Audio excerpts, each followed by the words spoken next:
Hey, welcome to WLRN's Airwaves. I'm Thistle Pedersen, and I am hosting a live discussion today of the Dana Rivers case.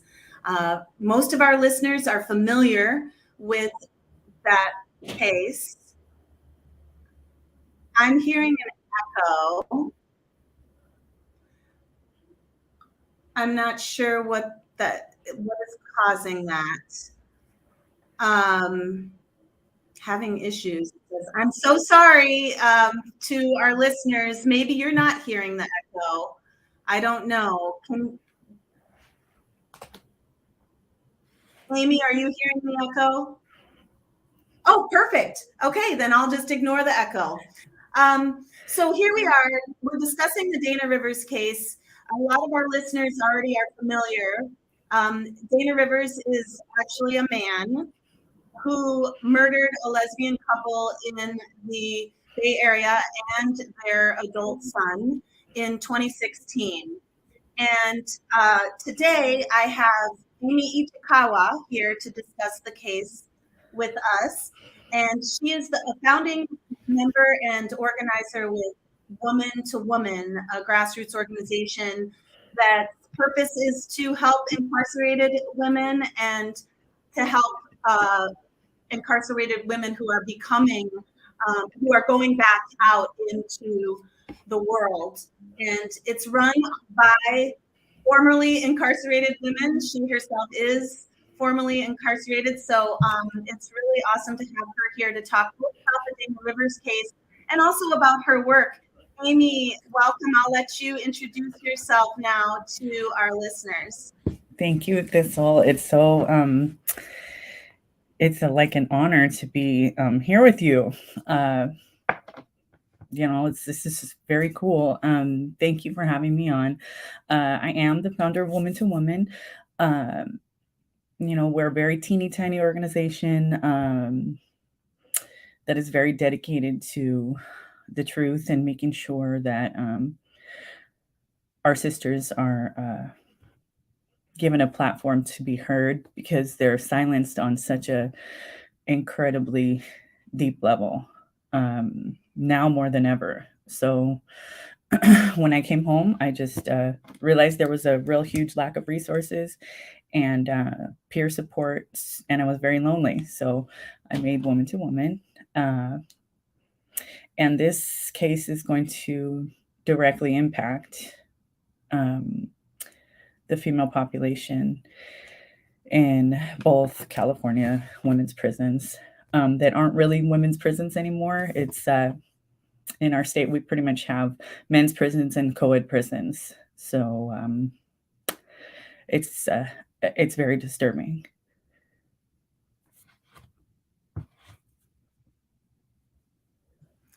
You were saying that in the state of California, pretty much today, you have men's prisons and then co-ed prisons. And I was remarking on how quickly that's happened. Can you kind of outline when this process of legally allowing males in women's jails started?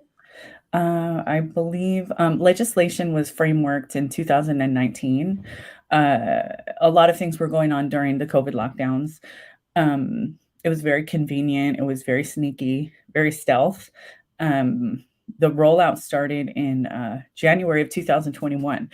And people had heard about it. Women were aware that something was happening, but nothing in CDCR ever happens this fast. This is the only thing we've ever seen happen rapidly. And the only reason why they're not fully integrated already is because of the COVID lockdowns. That was the only thing that was stopping them from full integration. So right now there's 40 men that have been transferred from the men's prison to CCWF and CIW. And we just got word yesterday that there's 79 on the way. And that's a lot. That's a lot. That's a huge number. And all of them are claiming a female identity. That's why they're being transferred. Yeah. And who would have thought that people in prison would manipulate something? That's what's so crazy about all of this is it's like, Are you kidding me? This is stuff that kindergartners would know. Absolutely. You know, and that we should be teaching kindergartners to distrust these men. Right. And people are starting to just blur the lines and refuse to understand that there is an inherent difference between men and women, and levels of violence are completely different. The impact that someone's act of violence has on you is completely different. There's a huge difference between a woman punching me in the face and a man punching me in the face. I've experienced both. They both are very unfortunate, but it hurts a hell of a lot more when it comes from a man. Can we finish up with your introduction, and then we're going to introduce Joey Brite. I just wanted to hear a little bit about Woman to Woman, the organization that you founded, and your involvement in that. Well, I just have a tiny team right now. There's 3 of us on paperwork, and we really, our job is that we need to help our sisters when they come home.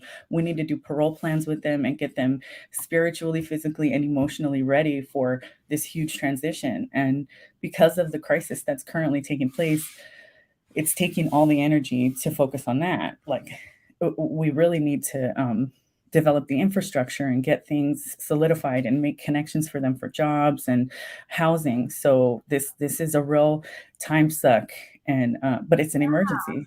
So you said it's an emergency. I would agree. I mean, I can't believe how far it's gone. And now here today with us also is Ms. Joey Brite. I'm going to bring her on. Joey is an activist, a lesbian feminist who lives in the Bay Area. Welcome, Joey, to WLRN's airwaves today. It's so great to have you here. Thank you for having me. And Joey just recently published an article with LGB United in a new magazine online that they have called The Distance, right? Mm-hmm. And it's about the Dana Rivers case, which we're discussing today. So, Joey, I'm just going to let you take it away now to introduce yourself to our listeners and tell us a little bit about what you're bringing to this discussion today.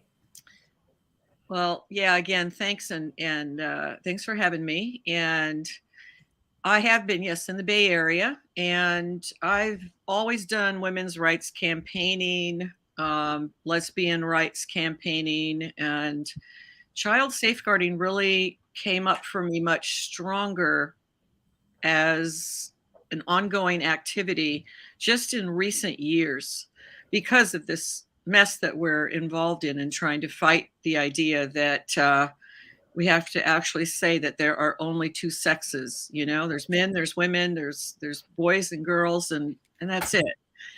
And to think of something that simple and that basic now intruding upon every single aspect of our lives is astounding to me. And yet it's something that, even though I couldn't think how far reaching this was going to be, it's something I've been fighting for over 40 years here in the Bay Area. So, been an activist, been involved in this. In the article, I explain how I found out about these murders, but prior to 2016 and Dana Rivers, who I didn't really know who he was until like 1999, when he was obviously becoming on track for being the state of California's like model trans rights activist.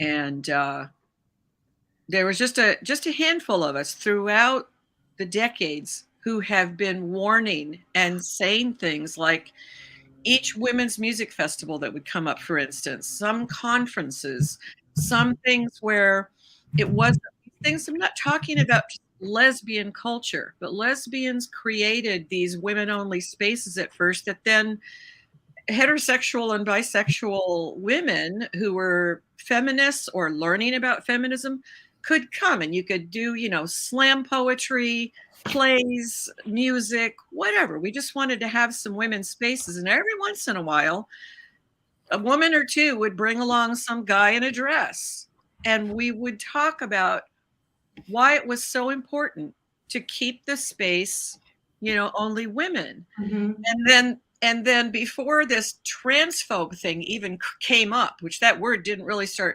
really have an impact until about 2018 here. But it was, well, not all of us are lesbian separatists like you, and it's like, you don't have to be a lesbian separatist to want to hang out with women and be with women. And you know that, Thistle, from the Michigan Festival yourself, and Amie knows Right. from all the experiences she's had. Yeah. And men have a right to be, alone when they want to be and doing social things and stuff like that. Mm-hmm. Yeah, and there shouldn't be any violence involved. I just want to interrupt for a moment and say that our listeners are tuned into WLRN airwaves today, and that I'm talking with Amie Ichikawa and Joey Brite. Joey Brite is from the Bay Area. She lives in the Bay Area, and she's been following the Dana Rivers case closely. And I just wanted to talk a little bit about just how creepy this whole thing has been for you, Joey, living in the Bay Area and watching it unfold. I read your article today, and it's just stunning, that the court and the media are referring to this man as a woman, and that he committed a hate crime. I mean, what I would think of as a hate crime against lesbians and against Black people, basically, as a white heterosexual male. And yet all of our society and all of the media in the Bay Area, and including the court, is referring to him as a woman. Can you talk a little bit about that, please? Both of you. You bring up something really, really important, because nothing have I seen anywhere that he was ever charged with a hate crime. Ever. Is that anything, Amie, that you know about in the background? It's because women were murdered. This is femicide. Women were murdered, and it doesn't matter. That's not going to be an aspect that they put at the forefront, because women literally don't matter. And the law wasn't designed to protect women or children. It's exclusively there to help men, money, and businesses. It's disgusting. But their son was 19 years old, right? So he was no longer a child. He's officially an adult, isn't he, at 19? And he's Black. This is the thing I have never really understood. Again, no hate crime against him either. I mean, this is California's get down, though. They're going to downplay this to the fullest, because they do not want any negative attention associated with this whole movement, that this men's rights movement that they're creating. Bingo. That's exactly what I've been thinking, why this never was listed as a hate crime. Because of all those things that you just said. It's really important that all of a sudden California has thrown out hate crimes against women, against lesbians. Forget the women. Okay, so lesbians have fallen under hate crimes before. And certainly a young Black male has fallen under that. And within the lesbian couple, one of them was Black. This is the silencing, and what you saw in my article, Thistle, anybody that reads it, is that the media blackout was fast. I mean, it was immediate, because as soon as I saw the first article that I saw, and I contacted the reporter, I managed to get a hold of him, and I said, "Are you going to pursue this anymore?" And he said, "No, we've been told to drop it. We've been told to drop the story. There's a media blackout." I have a question. Have there been any letters to the editor of or editors of local Bay Area magazines or publications about this case? I haven't seen anything recently, because I haven't honestly been digging for it recently, because life and other things are going on. But at the time, no, absolutely nothing. And I sent 4 letters to the editor, nothing. And they wouldn't publish them. No, San Francisco. What about observers of the trial? Are we allowed to write letters to the court and say, hey, this whole thing is a farce because you're referring to him as a she, and it's a significant fact of the case that he's male? Can we enter that as something in the process? Amie? I wonder if you could do an amicus brief, just notifying the court, bringing that to their attention, so that they would, that might play a significant role in the sentencing. because there is no way to avoid the fact that this is a hate crime, and you're going to put this person in the prison where 50% of the population is exactly the same as their victims. And she's bringing up statistically, though, too, this thing about you bringing talking about hate crime. But again, this whole thing plays into something else that I know, Thistle, you were interested in, which is how is this all going to impact a man who's claiming to be a woman being charged, incarcerated, or anything as a woman, and the statistics that will forever be changed and already have been forever changed in many of these kinds of, cases. But you brought up about observers, Thistle. I want to tell you, hardly anybody was observing this case physically in the courtroom. There were many empty seats. So, that's a thing also. And that will tell you how much, first of all, of course, people are freaked out about going to any crowded places where people are because of this COVID thing. But, they're showing up to movies and they're showing up to other things. And courtrooms have never been ones where people sort of pack into these cases. The thing is, people don't know about it. They really don't know about it. And because of the media blackout. If you don't tell people about something, they're not going to know about it. We've got our first question. Has he been in a women's jail this entire time, or a single-sex women's psych ward?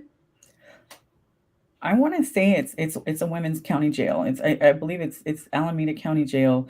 More than likely, it's solitary. More than likely, it's not in women's general population, because this is a high profile case. Even though we're not getting to see the high profile on the news or anything, this is still a case that would result in being separated. Just like I was separated because of my status. My dad's a sheriff, so I was isolated.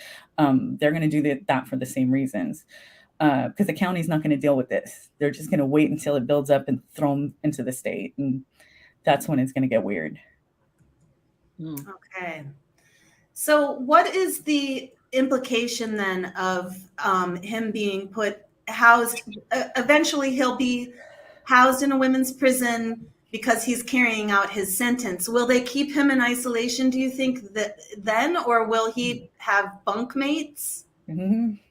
If the likeliness of insanity plea working out is very slim to none. Nobody really gets that anymore. It's been thrown out. They are not. It has been deemed that he was sane at the time. This just happened on January 5. Wow. He was deemed sane because he was talking too clearly at the time of the crimes. That was the reason that the judge said, So that means he's not going to be going to a Atascadero. He's not going to go to an institution for the criminally insane anymore. No. That means he puts him into regular population, right? It's going to go directly to CCWF because that's the receiving prison anyway. And they've just closed down another women's yard. So it's CCWF and CIW. Those are the only options. And the likeliness of CIW is low because it's a lower security. So he'll end up in Chowchilla. And upon arrival, staff are required to ask honorifics and pronouns. And that's adding insult to injury. It's just, and it's training all of us to lie about basic facts. It's a crime against humanity that our system is doing this. Here's another question. Has anyone, don't you wish Barbara Walters could interview him? Has anyone been able to interview him yet? That I have seen currently? No, not that I know of, and I have been looking for that. Somebody has interviewed him since he was arrested. There were some reports of that, but nothing that I know currently or recently.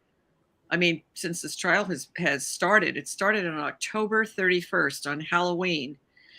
And Amie, I wanted to ask you, when you're throwing out acronyms like CIW, right? Mm-hmm. So, and then the other one, would you please say what those are?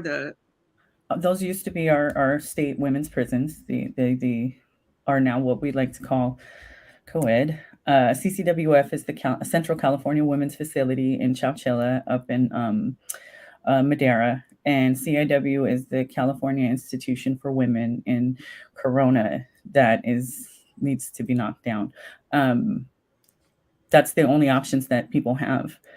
That's it. Women have nowhere. There is literally nowhere to run, nowhere to transfer. It's a real bummer.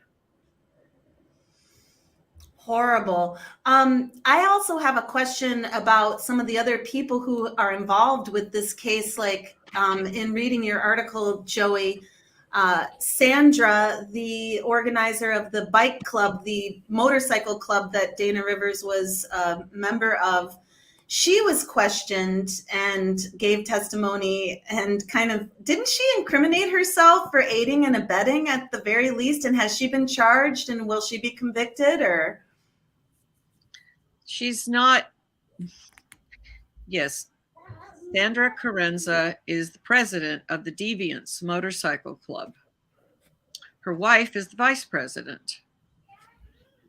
It was absolutely damning to see her take the stand and be a witness for the prosecution.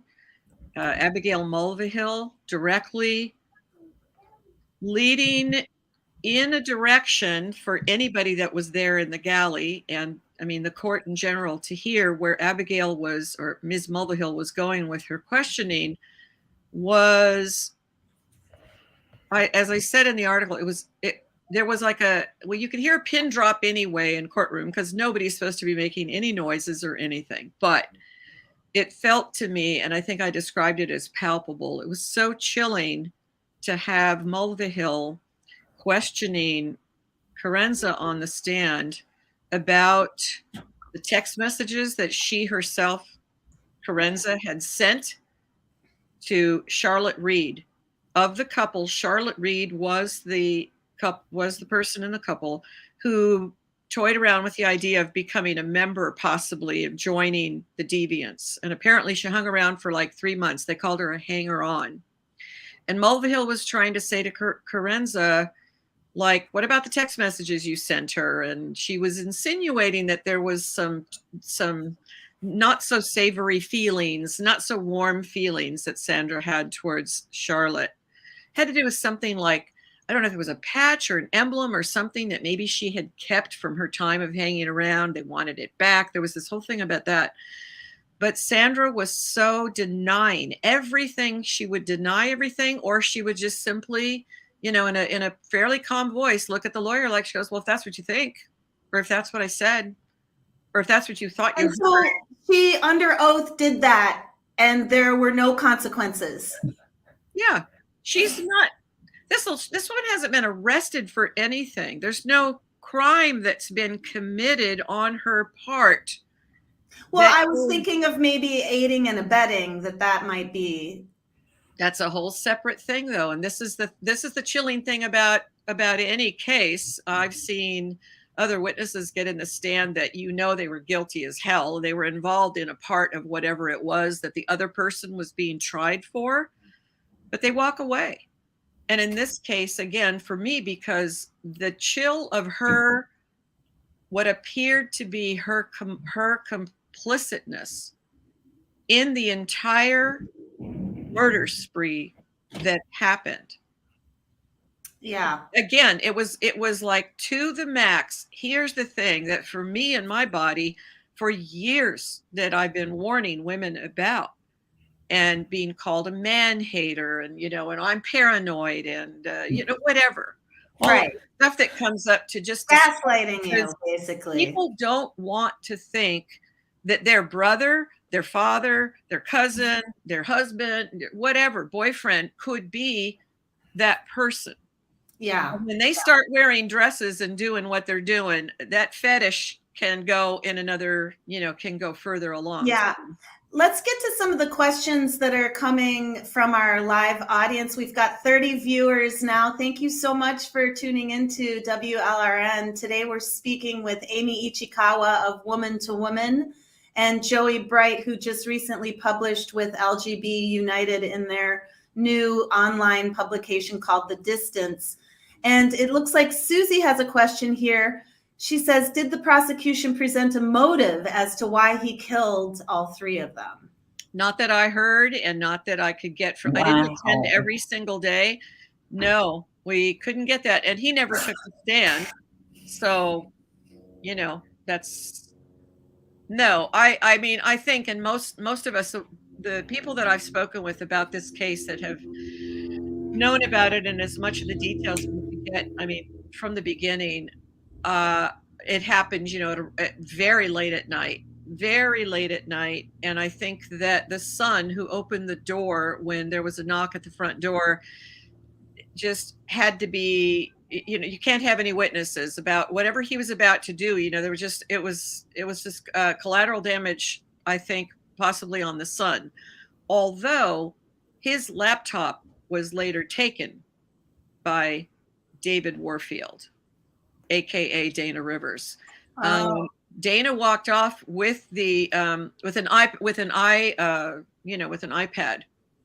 that belonged to the son. Now, here's the other thing I've been interested in is why? Was there why and what's on that? Unless it was just like a lot of serial killers do, they take tokens of their of the stuff that they that seems way too specific though. Yeah. That is an interesting fact of the case. Chicana Feminista says he hates women and hates himself for not being one. How do you present that as a motive in the case? And I think that connects to someone else earlier had a question about, well, why does it need to be classified as a hate crime? Why? I mean, that would be good. We want it to be classified as a hate crime, right? So could either of you speak about that, please? I could give a quickie and then please, Amie, follow if you've got anything. Because Chicana Feminista, we're not talking about a man, don't you know? This is a legal fiction that we're dealing with. This is somebody who has been able to enter into womanhood. So I think that answers the question about why this isn't a hate crime, because this is a woman who's killed other women, real women. So is that what we're really dealing with here? And I think it could be, and that's why this wasn't, listed as a hate crime. Also, you're not going to say anything. There's not going to be any defense or any prosecution can't say. The prosecutor could never refer to him as anything but she and her. What are you going to say? She and her hated herself so much that she had to kill a lesbian couple and their son. It makes no sense. That's why it's so important to cast him in that way, that he's a she. Yeah, and I'm really curious about what we legally as citizens can do to inform the court. I like your idea of an amicus brief. Amie, are you aware, is Wolf, I know you're involved with Wolf, and Wolf has a lawsuit in the state of California. I would love to hear about that, if you could talk about that. It's really difficult. I want to say good morning to my partner, Liz. She's answering all our questions. Thank you, Liz. It's really, really difficult to get action in the courts for women right now. Let me just explain. Traditionally, men are filing a lawsuit every day. There's a lawsuit against CDCR every single day. The Department of Corrections gets hit just back to back with lawsuits because men know their rights, men are confident, men are willing to be uncomfortable, and they're not afraid of these threats that come from staff or that they're conditioned to believe. It's not the same. So there aren't the likeliness of they're just not used to women filing lawsuits. This is all new to them. The current lawsuit is just kind of sitting there. The lawsuit that Lauren and Candace filed is just sitting there. We even had a new judge appointed by Joe Biden, specifically in this region, because there are so many trans-related cases in the area. And I think it is strongly impacting the movement of that whole situation. It doesn't normally take this long to get action. So this isn't normal. This stuff isn't going in accordance to anything that's historically ever happened. I think they know the velocity that this is, that the weight that this carries, you know, so they're going to try and drag their feet as much as possible and give the opposition a chance to build as big of a case as they can. And I can, as this is happening, I just feel like I can see my fingertips disappearing, and then my hands, and you know, I'm up to my elbows. It's like they're just erasing us, like as in the middle of our battle. Yeah, that's a powerful image. I want to go to another question that I'm seeing over here. And that's how do we, or what kind of connection did Dana Rivers have to Charlotte Reed and Patricia Wright? Joey, you'll be able to talk about this. And can you tell us a little bit about Charlotte and Patricia? In your article, you say that not many people at MishFest knew who they were. No, there's no record. And Lydia brings up something that is like, it's become this huge target of talking about how these women went to MishFest. Nobody that I know for years now, and as recently as 2 months ago, has any record of this couple ever having gone to MishFest. This is about Dana Rivers setting up Camp Tranny outside of the gates of Michigan Festival. That's what he did. He went to the festival. Here in California, he met Charlotte Reed at the VA. You know, he's former military, and so is she. And he met her at the VA office, you know, here in California, and they became friendly. And he was at some point invited to, you know, he invited Charlotte, I guess, to be part of. Somehow he ended up, I don't know. I would like to know how he met Sandra and got involved in the deviance. But at some point, Charlotte and he were friends of some sort, or they, you know, knew each other. Whether the couple ever left, you know, their home and attended anything having to do with feminism, women's gatherings. I've been asked a lot of times, oh, did you ever meet them in the Bay? No, totally different lifestyles we have. And as I said in my article, you know, when I saw Sandra and I was alone with her in a bathroom for a bit, this is like an old bar dyke, you know, and I don't know personally, I mean, what she does in her private time or anything. One thing that she was really trying to put off, and the whole motorcycle club about them, is that they were just all moms, you know, doing a hobby.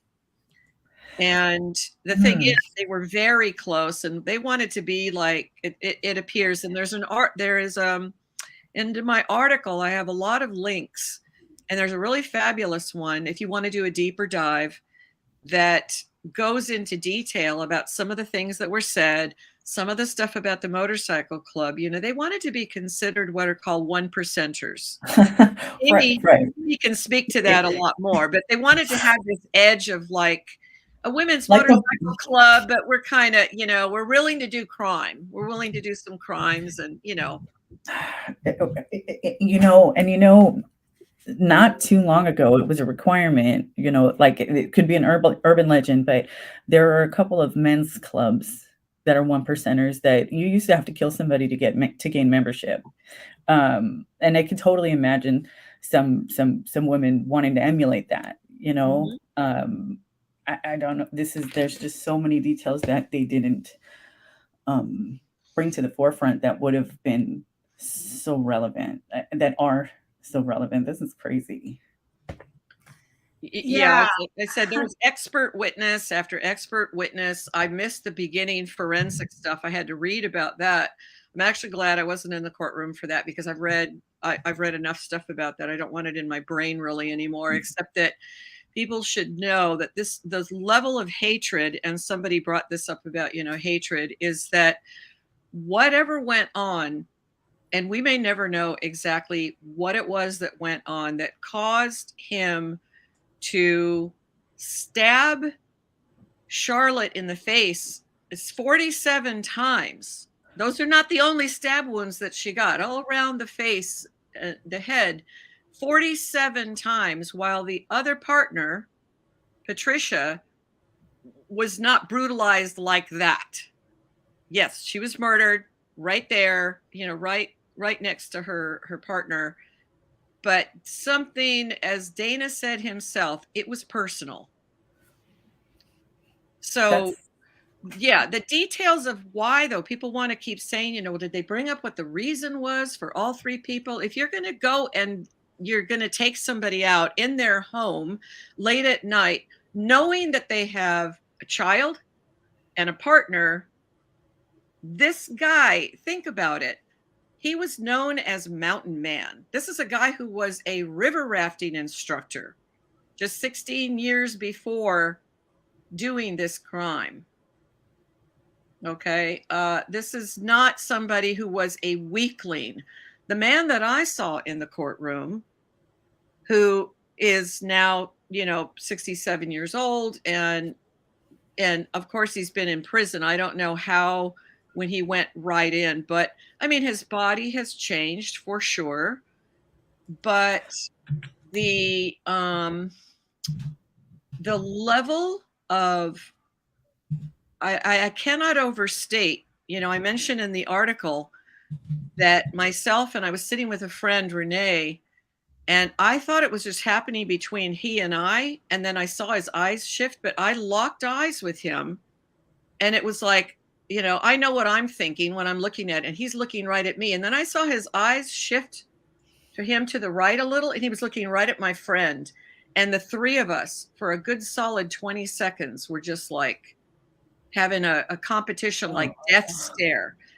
And when it stopped, my friend and I, our hands just touched, like, was that horrible or what? I mean, like, one of the creepiest things I've ever. That personal story of yours, and the emotion, and what you've gone through as a lesbian living in the Bay Area.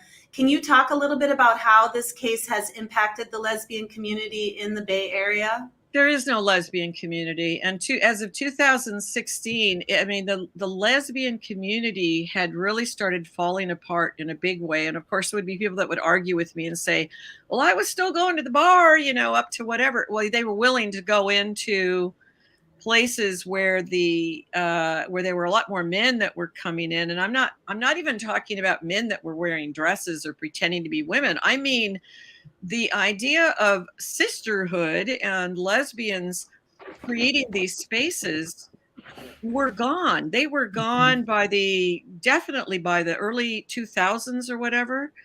And what I mean by that is that there used to be this unspoken pact that we just had as lesbians, like, you don't bring your guy friend, to this thing, to this concert or whatever. On occasion, and it would be made very clear if there were male allies invited to something. But I mean, we used to have those spaces. We never had to even talk about it. And then all of a sudden, by the 2000s, women brought men to a lot of things. You'd see these lesbians and be like, why is this guy here? And they'd say, well, he's a friend of mine.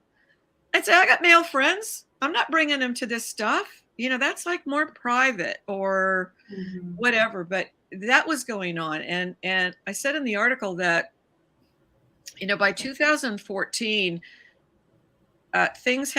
the language was different. It was like on the lesbian listserv that we have here, which used to be more than 5,000 women or something were on this listserv called Bay Sappho. And it was supposed to be for lesbians and bisexual women. A lot of mostly informational, like, does somebody have a dentist that I can go to that feels safe, to be a dyke, can go see this dentist, referrals and things like that. All of a sudden, a website, or rather a listserv that used to say, this is for lesbian and bisexual women for the Bay Area, informational. And then it changed. This is for for lesbian and bisexual and anybody that identifies as a woman. That is what was happening by 2016, because when I posted that I was looking for any lesbians and bi women that were willing to come and be at the courthouse with me, this is again 2016. I had for 1 year at that point really learned well how to use this app, a live streaming app called Periscope, which doesn't exist anymore. Twitter bought it out, and it would have been an ability to just stand on what I assumed, and we all thought, well, when this case happens, it's going to happen in the Alameda County Courthouse probably. And when I posted on that listserv to ask if there was anybody that was interested to please contact me, I was immediately banned, told that what I had done was trans hatred. I can't even remember now, but transphobia specifically was not, the one word, the one accusation was not there. It was bigoted. It was trans hate. It was something, and I got banned for 30 days. You couldn't even talk about it. And at that point in 2016, there were already at least 3 men who said they were lesbians that were with female lovers. I know this because of my friend Len Keller, who I brought up in the article. She had met 2 of these guys. They tried to infiltrate their way into an organization that she created, and she managed to keep men out. Yeah. So I mean, it's to be here at that time. I cannot express that by 2016, the amount of defeat, if I wasn't such a person that you tell me I can't do something, and that makes me want to do it even more. And I've heard Kelly J talk like this. And when I met her, it's like one of those things that we have in common. You tell me I can't do that? Oh, really? Yeah. Oh, really? I never lose. But I'm one of those people. But most people aren't like that. That's what I've learned. And I literally been told over the years at concerts here and things that were going on, Joey, just chill out. Just chill out. Don't make an issue. Don't embarrass me. Oh, yeah. It's same. heartbreaking. It's similar in Madison. We have this thing called the Lesbian Pop-Up Bar in Madison, and a bunch of us gender critical women have been attending these, and we have to, be quiet and be okay with the men that attend. And it's just going to be interesting to see how it might unfold in the future when one of us is just had enough, and we might say something. I don't know, but it's mostly women that go, and so women, it's like we're trained, we're socialized to take crumbs from the table rather than actually having a piece of bread. And so I think when women are telling you to chill out like that, Joey, it's like, well, this is all we get. We get these crumbs, let's enjoy the crumbs, and that's just so sad, because women deserve better. We deserve a full piece of bread. We are full human beings just like men, and we should have our spaces. And very sad. I want to get back to the Dana Rivers case, though, and this question that Susie's posing. Can either of you please talk, maybe Amie, you talk first about the jury. What are the rules about around jury trial? No, I don't think you're allowed. I don't think that that's legal to bring that up. No, it wasn't. I think that the whole case could have potentially been thrown out if that would have been brought up at any point. I think that's like HIPAA or something. There's something that would have been violated that would have really had a very negative impact on it's already negative. It could have gotten thrown out. Maybe that would have been better.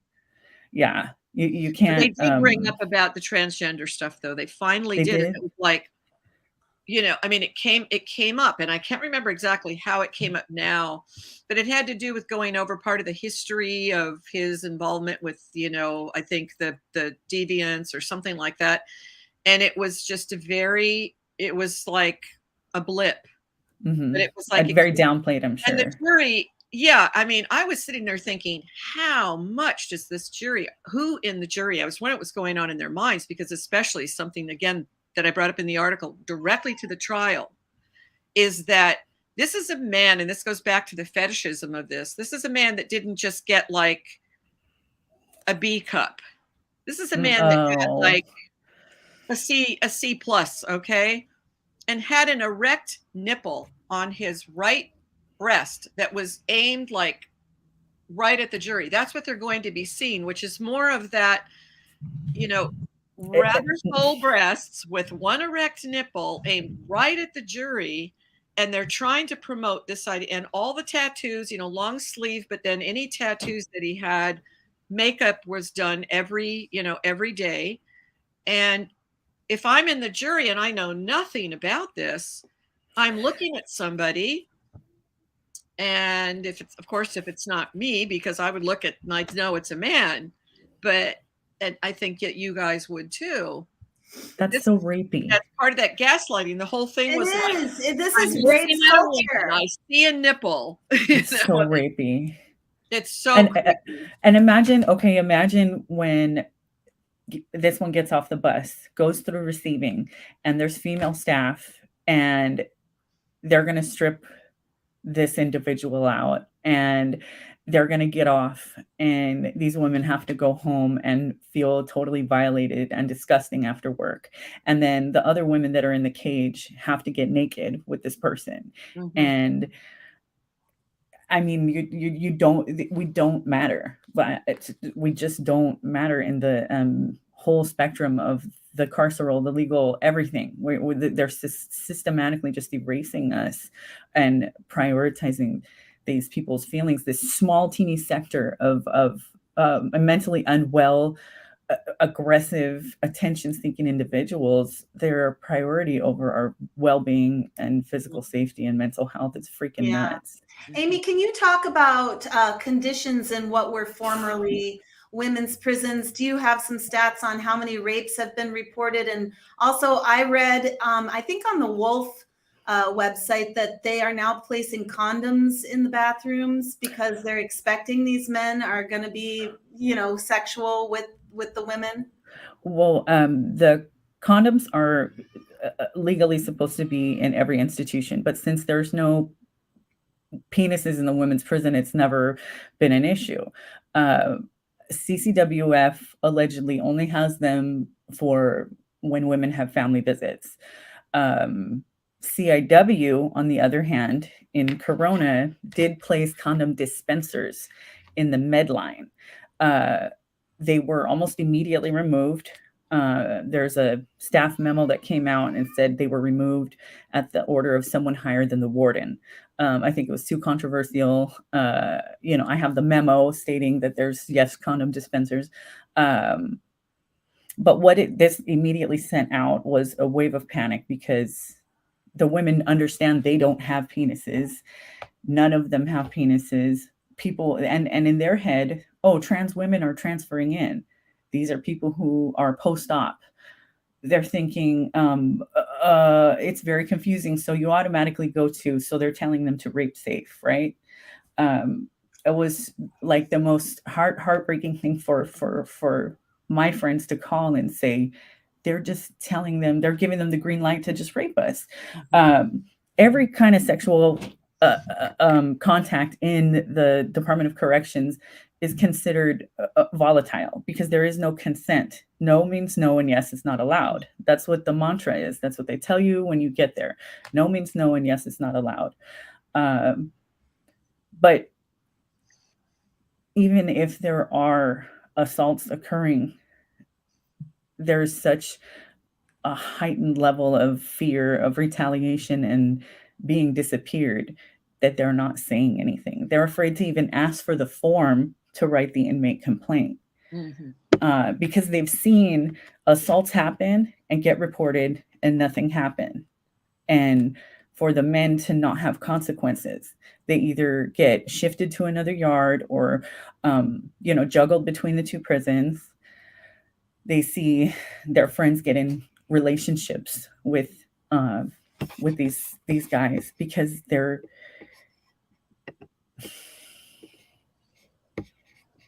not okay. They're not okay. There should never be a time where any woman incarcerated is put in a position to have to make these kind of decisions anyway. They're trying to rehabilitate, right? But this has been completely taken away from them. But I know that there's assaults happening, and just because one woman gets assaulted in a unit doesn't mean it's isolated. This impacts every single woman that lives in that whole building, on that whole yard, and the whole institution. It makes me sick. It makes my partner sick. We can't sleep. Like we're in a constant state of hypervigilance because we know this is what's happening. When there's a man who's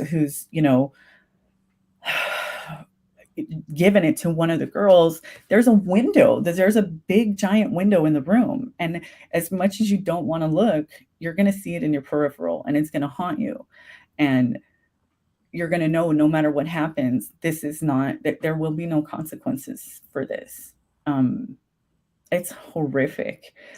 And I mean, there's reports of it happening regularly, and there's even staff. There was a staff recently who was charged with like 22 counts of sexual misconduct at the same prison. So how do you depend on staff to protect you from the same thing that they're doing? You can't. Mm-hmm. If you're just tuning in, we are talking today with Amie Ichikawa of the organization Woman to Woman and Joey Brite, who published an article yesterday about the Dana Rivers case.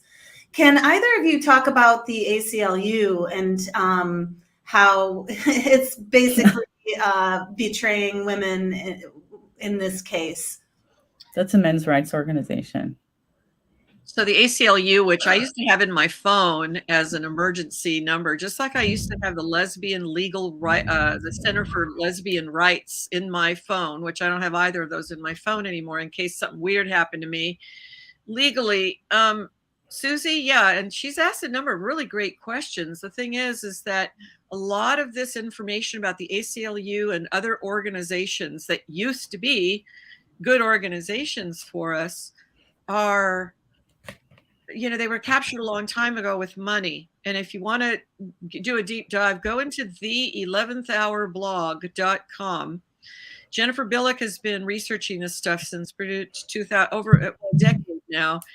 And the ACLU, it's like we started hearing about this, I think, a lot because of their main lawyer, who is a woman pretending to be a man. She has a lot at stake there and in protecting everything. And I think we started hearing about it, probably both of you would agree, around the whole issue with men and women's sports. That's what it's like. Why is the ACLU, protecting that?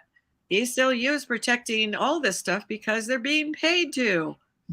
It doesn't matter what the mission statement is of a lot of these organizations, just like the Human Rights Commission. They are completely behind the erasure of women. And if you go to Kay Yang's website, femaleerasure.com, you'll see these things happening. I mean, this is the World Economic Forum. This is a huge discussion that has to do with money. And when anybody asks Kelly J, I've been watching a lot of these wonderful interviews, that she's done over the years now. They're starting to put all this stuff out on her channel. But almost every time when someone asks Kelly J, thank you for putting that up, why is this happening? I keep waiting for her to say, this is about money. And of course, what other agendas are going on, we don't fully know. I'm going to say, can we say transhumanism? I mean, the thing is, we know at this point, and I think Amie and I have talked about this a lot. Dr. Suzanne Vierling studies this as well. We are worth as females more with our body parts than we are as whole human beings. So when we're talking about the state of California, particularly, that Amie knows about what's going on with SB 132 really well, and you're dissecting everything about the prison system and what's happened here, is that we are also the state that removed the age of a young woman, a girl, as of January 1st, 2021. Up until that point, a girl had to be at least 18 years old to make the decision to have her breasts removed without parental consent. And as of January 1, 2021, there isn't an age limit. Okay. You can go into any Planned Parenthood and you can get, they'll write you a prescription to get top surgery. to get a double mastectomy at 13, to get testosterone. And then the reason why I got it, was very interested, is because these are vulnerable. Children are vulnerable. Women in prison are vulnerable. They don't have advocates either. They're also being pushed with testosterone. There's somebody who just was shipped out to medical last night or yesterday to get phalloplasty. They're pushing this, and this is a science project, and they're trying to, degenderize the children so that they're that much easier to control. And, touching on the value of a woman's body, what did they do to all the reproductive systems of the women that had forced hysterectomies over the last 20 years? What did they do with those? They didn't just throw them in the trash, because they're resourceful, and they're going to make them a penny, a dime, anywhere they can. And you know what the women are getting for their forced hysterectomies? They all just got checks for $15,000. That's what they got. That's what these women got. $15,000 for your ability to reproduce. This state just completely hates women. All of our elected officials hate women, and they especially hate incarcerated women. They're just for experimentation usage. And Scott Wiener is just doing a bang up job on carrying out this agenda. Really bang up. So what are the chances that this case that you and Wolf are involved in against the Department of Corrections is going to bear fruit and provide consequences for this massive crime against women that's happening in the prison system?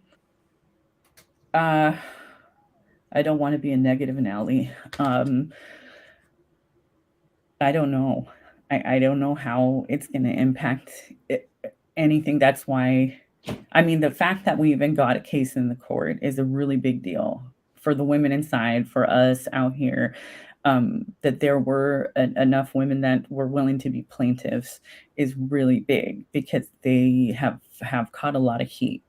And what we're trying to do right now is empower, encourage, and educate the women to know you have rights. We're here for you. We're going through this with you. You got to get uncomfortable before it's going to get better. You're going to have to get uncomfortable. And I feel terrible that they have to bear the brunt of this, because if we could take it all, we would, because they've been through more than enough with all this change. But they're going to have to do it. Amie, where can women who are watching this program right now learn more about this case and maybe donate even to it? Can you the a link to the Wolf website? The Wolf website has a lot of information. The most easily accessible information, all of the court filings, the ACLU's attempt to intervene, all of the declarations. It's all on that one page. It's helpful, and litigation isn't cheap, and this is going to draw out for a couple years. This isn't something that's going to create immediate relief. That's why we have to encourage the women to get bold enough to start filing other lawsuits. And Lauren and Candace can't do it by themselves, but they're carrying a heavy load. But there's thousands of lawsuits that could potentially be filed right now. Really?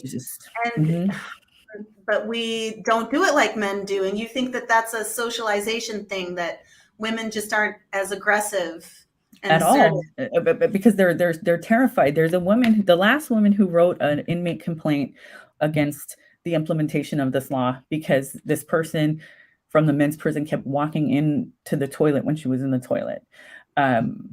She wrote a complaint, and her parole grant as a lifer was revoked. That was the consequence of this complaint that she submitted. So everyone is terrified. If they can take this lady, and she's a square, she's a poly programmer, she's somebody who has done 20 years without an infraction. So if she could get her date pulled that she earned, then they can just do that to anybody. And they're terrified. They know if they even ask for the form, they're going to have eyes on them. And these men are experts at the artwork of writing a complaint. They will get you kicked out of your own unit through these manipulative forms of paperwork. I mean, stacks and stacks, because they're experts. This is what they do. And the women are not equipped. They don't know. There is no defense against this. I have a question, Amie, for you, and that is, how can we on the outside help you to help these women? You know what we would really appreciate? We really want to develop some curriculum, like some curriculum on female empowerment. We need to. Everybody needs to know what DARVO is, what misogyny is, what gaslighting is. If there's other terms that would help women identify these narcissistic, deviant behaviors, because giving a name to things really helps alleviate some of the fear, and it is very empowering to be able to say, "Hey, that's an AGP. That's a narcissistic behavior attribute, and I'm not going to tolerate it." It makes you feel more confident when you can label it, and then, we need lawyers. We need more lawyers who are brave enough to go against this and to reach out to the least of us, to represent them, because the lawsuits are there. They're there. They're ready. You said there's thousands of them, potential lawsuits. I mean, it's crazy. There's so many things that are wrong in there. Medical women, there's a woman in there right now that can't get a breast reduction because medical said it would be considered cosmetic. She's wearing 3 bras. Her spine is curving. But people can get a double mastectomy because of being mentally unwell, but she can't get something that's going to help her stand.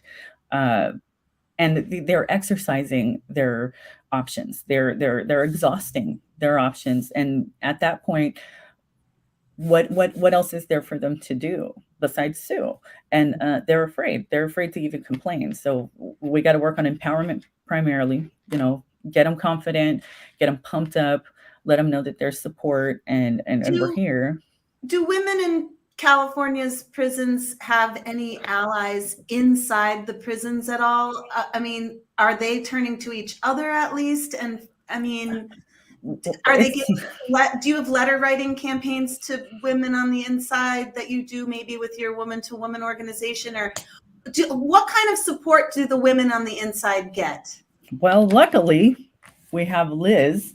Liz is my partner, one of my partners at Woman to Woman, and she makes these awesome, self-help postcards, because postcards are the fastest thing that will get processed in. So we have been, printing postcards that have coping skills, grounding techniques, things to help them cope in the middle of this, because there aren't mental health services and they are just don't know what to do. That's helpful. We have an inmate email system, right? We all communicate with them regularly, like all day long. We're getting messages. I get like probably 20 phone calls a day. Liz and Tiasha, they bounce back and forth. Letter writing is awesome because it does feel good to get a piece of mail. I mean, we can make a list that's shareable, that we could privately exchange, because they just, yes, Liz, sorry, we do need postage. Stamps, postcard stamps are 44 cents now, and we have a lot of postcards that need to be sent out. We just don't have postage right now. Any stamps would be much appreciated. And then a postcard campaign some of them are like $500, but we don't need, that all at once. We just need to get as much encouragement in as possible, because they're super downtrodden and just beat down right now.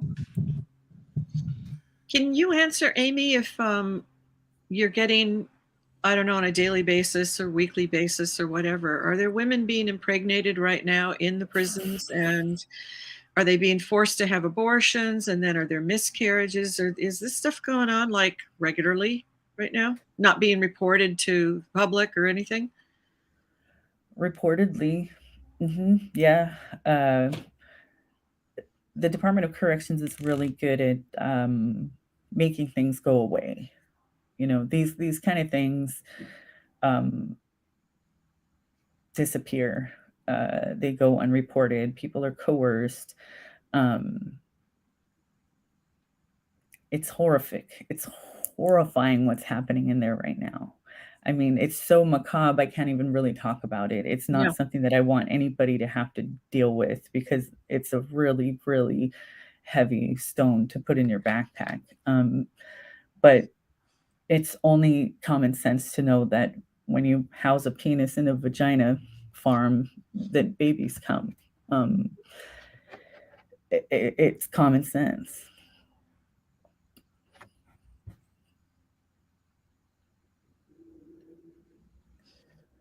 This will quiet. You're muted. I'm sorry. Is there a link to donate stamps, or where they can mail stamps? Should we put woman to woman? Yes, please. Send them to the P.O. box. We will, any stamps, all stamps will be so What is that P.O. box? It's P.O. Box 465, Harbor City, California. Harbor City, H-A-V? Harbor, like big harbor, like the bay. Harbor, okay, Harbor City, California. 90710. Did they also send a letter there to a prisoner, send stamps and letters to prisoners? And if there's messages, you know, we can put them in our inmate email system and just blast it to all the ladies. Should I put, also, they should put woman to woman, P.O. box, and then okay, I put that in the chat then. Thank you. Yeah, so hopefully some women today that are on the live stream. We have 38 viewers right now. It's gone up as high as 42, I think. And so thank you so much for tuning in to listen to this discussion. It's such an important topic that's being ignored by media and belittled by our court system. And it's just really important when the society, the male-dominated, male-driven society fails women, we have to organize and create our own systems to help these women out. I mean, without you, Amie, and the work that you're doing, these women, I don't know where they would be. And it's just, and you've been on the inside. Did you have people on the outside, women in particular, offering support to you while you were incarcerated? In the beginning, you know, friends, family, for the first couple of years, people hang in there, but you know, once you've been there long enough, people have to move on. They have to live their lives. You know, I get a letter here and there. My parents were very supportive. I don't know if I could have made it without them, but when you've been there 10, 15, 20, 25, 30 years, it's hard. It's really hard. And it's a real blessing when you do have people that still ride it out with you after decades. But as far as support goes, it's very limited. It's really hurting them to know that the organizations that they have depended on for decades don't care about them anymore, that they were the frameworkers of the law that made what's happening now happen, that their funding was more important than making sure their people were okay. And if they knew, like, I don't even want to send them that information because they're already hurt, you know. But when the newspapers and the prison, you know, monthlies go around and they're full of articles from the men, it's really unbalanced. It just shows them that they're being prioritized even in women's organizations. And it's completely the most unfair thing I've ever seen. I don't get it. So when this situation, like with Rivers, is happening, I can only imagine what it's going to be like we haven't said a whole lot to them about this because they're already dealing with so much. But I don't know what how this is gonna impact them. It's gonna be heavy. Yeah, for sure. Well, we've got about 10 minutes or 20 minutes left of our program. Thanks again to all of our listeners for tuning in today. And if you have any questions, please put them in the chat for Amie or for Joey. How do we get the word out there with this media blackout? Like, there's got to be like some creative. I mean, it's not just the media blackout; it's the fear and the feeling of being, like when I read Joey's article this morning, I was horrified. Like, who wants to learn about this stuff and like get involved with this stuff because it could make you a target? You know what I mean? Like, it's just, how do we get the word out about this? I have something I'd like to kind of correct you, maybe, and I was misleading, but here's the thing about when I used the phrase media blackout, I was talking about 2016. There is no longer an overt media blackout now. There have been a lot of articles that have come out since the case, has finally started, and now that there's been a verdict of guilty, but found, sane, but he's been found sane. So there's not this known blackout going on right now. The blackout is simply at this point MSNBC, CNN, some of the local TV stations here have had stuff about this case where I know people must have been like, well, geez, how come I never heard about that? They're hearing about it now 6 years later on local news. So the blackout in 2016 was like a kibosh on everything, all television, all print, blah, blah, blah, the stuff with the internet.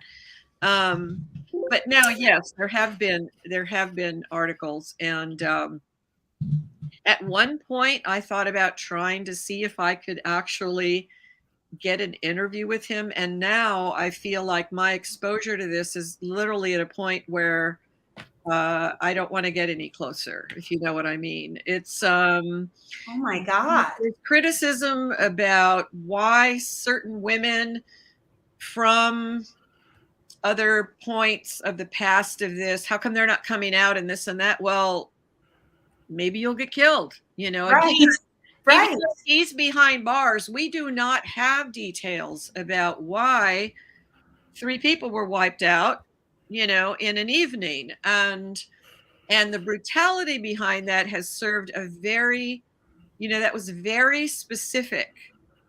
And the blackout, yes, as Barbara brings out here, she knows. The San Francisco Chronicle is absolutely captured. Remember, this guy was going to be a model for the state of California. Scott Wiener, our beloved, he should have the perv, as a middle name, Scott the perv Wiener, woman hater Wiener.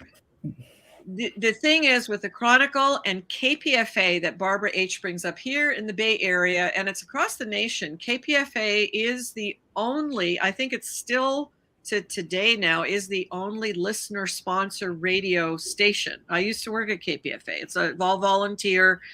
And sounds a lot like WORT here. Yes, it's like WORT in that way. And the thing is, these extreme left, just like Democracy Now! With Amy Goodman, right, which people are blown away, and this is why they won't hear me, and they think that I've gone like what?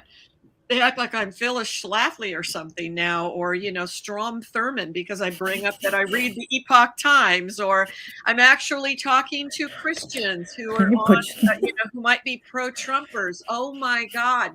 But when I have Democrats and people I've known my whole life who have shut me out, acting like I'm no longer a safe person to talk to, that the word safe now means I don't feel comfortable talking to you. I'm a little uncomfortable talking to you. Well, tell me that you're uncomfortable Don't just go away or act like we can't have a conversation about something, But this thing about feeling safe, look at what Amie's just described. What privilege any of us have to bring up something like, you make me feel unsafe, or I didn't feel safe in that environment. It's like, are you kidding Are you me? out of your mind? It doesn't hurt. Those words are not assaulting you. They're not, causing great fear. Everybody is Right. just so enamored with this imaginary pain. It's freaking nuts. But I mean, apparently, look, I'm a bigot. I'm a Nazi. I'm a nebulous white supremacist. I mean, these things are this is very dangerous territory. And if people don't know, you got to know this. We're in a full-on war. Just because we don't have our fatigues on doesn't mean we're not in the middle of a battle. This is a legitimate war for our existence. Which brings up something that for me, that this mission that I've been on and very much want to promote is, I've been doing some private Zoom sessions with women about the most basic thing is, when I really appreciate, Amie, you bringing up about the language, and just like a woman going, what's misogyny? I mean, most of this audience, or a lot of this audience, or whenever they see this, a lot of people don't understand words that for the three of us here are pretty basic. Misogyny. Remember when I learned it? I Yeah. cried. I was bawling. I was just Yeah. in a Zoom and I was like, oh my gosh, because I said, well, what is it? And I don't remember who it was that said, Amie, it's your whole life. And I was just like overwhelmed because they didn't know, like they didn't just hate me. It wasn't just aimed towards me. It wasn't just like my life sucked. This is a whole thing about people that literally hate women. Yeah. And I mean, to know that I could define that was it was crazy. It was really crazy. So I know that if we provide this kind of language and help people, the women inside, understand that this is a thing, there's a diagnosis and there's a cure, and it's called standing up for yourself and knowing that you have rights. Well, I did this workshop at Sovereign Women Speak, which, Amie, you couldn't make it to, remember, back in August of 2021. And it was really basic. It is a very basic concept. It's basic, I call it, finding your voice. And it's aimed for women. And it's about literally saying words out loud instead of just keeping things inside, and moving from saying simple things like, no, I don't agree with you. No, I would like to see that change. And why, being able to do that, stand in front of a room and do that. A lot of women have never even done that. And the moment that you do that, you make a physical thing become, from your mind to through, if you can speak out loudly, then you learn how to hone that.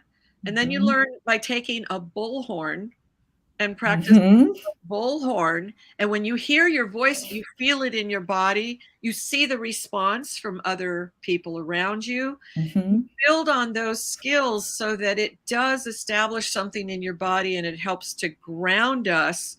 And that way, when we say no, or when we're, at a demonstration, or you're on the phone with somebody, or you're doing a Zoom with somebody, or, the thing is, we don't have debate classes much anymore. We don't have, it used to be that we had to learn about civics, civil behavior in an American so-called free state, free speech, and understand what our civil liberties were. And that stuff is not being taught. And women aren't taught, and men aren't taught critical thinking skills anymore. Kids used to be given these scenarios a lot more, like, you're over here and this is what happens. And, people like mysteries and they like thrillers that they see on TV and whatever. But to actually think in those ways, there's a very small percentage of the population that's thinking like that now, very small. And that stuff that is so critical. Boys, if you're raising boys, they need to unlearn rape culture. Why? Again, I brought this stuff up before. I used to teach self-defense classes, but the basic idea of learning to find your voice is so powerful. So whenever anybody can do that, and of course, for anybody that's not incarcerated, and you're able to speak, it's a good thing to do and to practice and be able to back up if you want to present an argument and you find that in the middle of it, having an argument, you think, with someone actually mutes your whole issue because you've just talked in a circle. That's good. It's fine. We find out and we learn by making mistakes and by learning from other people's viewpoints. How else are we going to have critical thinking, which will bring us the ability to open our minds to the language? I mean, several people here said they know. Comment was made just a bit ago about most of the articles that are coming out. You don't even know that that's a man until it gets near the end of the article. So you're being nobody reads to the end anymore. You're being misled the entire time. But all of the media, again, not that it's necessarily a blackout like what was officially stated to this reporter that I spoke to back in 2016. It's like they know who pays their checks. They might come up and say, hey, let's cover the Dana Rivers case tonight. Oh, nah, I got something different. No, that's old. It could be that that person that puts a kibosh on anything has already been told, you know, don't really pursue this at this point, but also because it's not over. The court's going to reconvene on the 31st of January, so just a couple weeks from now, and the judge has already decided he was sane at the time of the murders. He committed the murders. And now, how are they going to deal with the fact that he was sane? Well, they're getting together and they're asking for a retrial. So this may drag out, right, Amie? When you know something is going on and it gets a retrial, what do you see the possibilities with that if they are granted a retrial? You get a retrial, you can get a mistrial, you can get a hung jury. This could go on and on and on. They could get off because of things that were done incorrectly. And the DA, and the DA isn't. You mean he could get off, like he would be set free? Yeah, if they get a retrial, they could. It's very dangerous. It's very crazy. And it's not like we're in a time where the DA would refile for lesser charges because this isn't a woman. I mean, if this was a woman and they got off that many times, they're going to refile with lesser charges because you can't do a double jeopardy. So they would lessen the charges to second degree or, manslaughter or something just to make sure that woman gets incarcerated for the rest of her life. But since this is a delicate case, they're not going to do that. They're not going to do that. I'm sure the plan is already, in writing somewhere, and they've already decided what is going to happen because this whole thing is a sham. The whole judicial system is non-existent anymore. This isn't. Everything is controlled, from the media to the courts. It's all controlled. And they're all bought, like the judges, everybody. This is horrifying and so dangerous. I can't believe that he might, because of technicalities like ordering a retrial or whatever, he might just be able to go free. That's terrifying. We only have a few minutes left, and I see that Jean has a question for Joey. I have no idea what you're speaking about. So why don't you just write to me privately? Because misinformation seminar, I have no idea what that is. Okay, so Jean, write to Joey about that, and she can learn about that, and then hopefully we can too.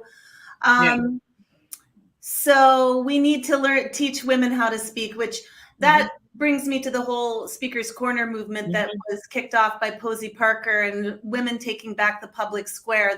That has been such a powerful movement for those of us who have been involved. And through time, the more you do public speaking, the better and better you get at it. And if you're in a community of women, like we're creating here in Madison, around Speaker's Corner type events, then it becomes even easier.